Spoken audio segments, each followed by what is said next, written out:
Tempo Star. Nous entamons ce qu'on appelle la dernière manche de cette émission avant de vous proposer la dernière rubrique. Master Soumi, j'aimerais qu'on parle maintenant de ton festival. Aujourd'hui, cette année, c'est la 7e édition.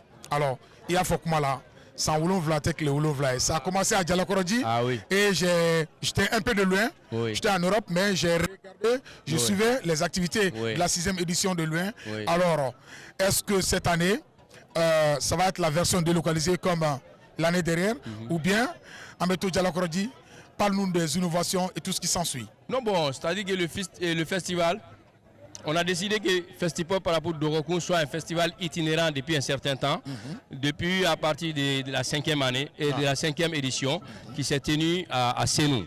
Donc on a délocalisé de Djalakorodji, on s'est retrouvé à Sénou et l'année dernière on était à Sangaré-Bougou. Donc cette année encore nous allons revenir à Sangaré-Bougou.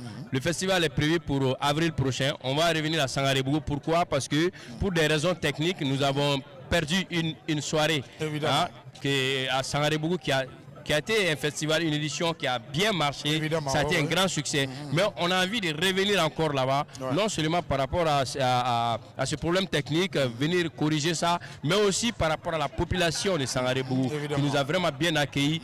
Population comme autorité locale, franchement, il n'y avait rien à dire. La jeunesse de Sangaré-Bougou est très dynamique.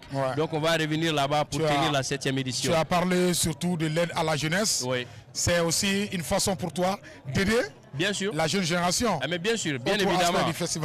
C'est la promotion. Tout ce que j'entreprends, tout ce que nous entreprenons, que ce soit le studio, que ce soit le festival, etc. Non seulement ça nous permet de réaliser nos projets, mais aussi ça nous permet de donner un coup de main à nos jeunes frères. Évidemment. À nos jeunes frères, à nos frères carrés, parce qu'à travers le festival Festipop, nous arrivons quand même à dénicher des talents à l'intérieur du pays, des talents cachés qui viendront s'exprimer. Il y a un jeune, anecdote, il y a un jeune qui a eu à participer à Festipop à plusieurs reprises, mais c'est un jeune qui était dans un groupe armé le paravent. Il était dans un groupe armé. Il a dit que lui, il a décidé de troquer son Kalachnikov contre le micro. Carrément, oui. C'est énorme. C'est énorme. C'est-à-dire qu'il y a beaucoup de gens qui ont quitté d'autres horizons, qui ont quitté autre chose, qui étaient embarqués dans certaines situations, qui se sont retrouvés dans le rap à travers des initiatives pareilles. Donc moi, je pense que tout cela ne peut que contribuer d'abord à la réinsertion surtout de la jeunesse, à la réinsertion de la jeunesse, à la formation de la jeunesse.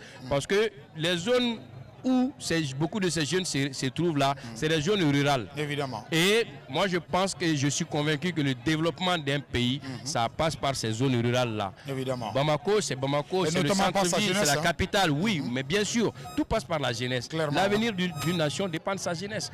Et quand on parle de capitale économique, là, c'est la jeunesse. Tout repose sur la jeunesse. C'est clair. Oui. Master Soumi, en parlant de la jeunesse, j'ai envie, encore sur le plateau de Master Soumi Ogobanyadis, l'un de tes deux jeunes, hein? Le premier, tu apprécies beaucoup, il s'agit de Malaké. Ah oui. Je te regarde beaucoup, je t'ai suivi sur un plateau TV, notamment chez le confrère de M7, où tu parlais de Malaké et de ses performances. Il sera suivi du Fisson, hein? Il s'agit de ses touchés. Naturellement, on regarde ces deux clips et on revient sur Tempo Star. Tempo Star.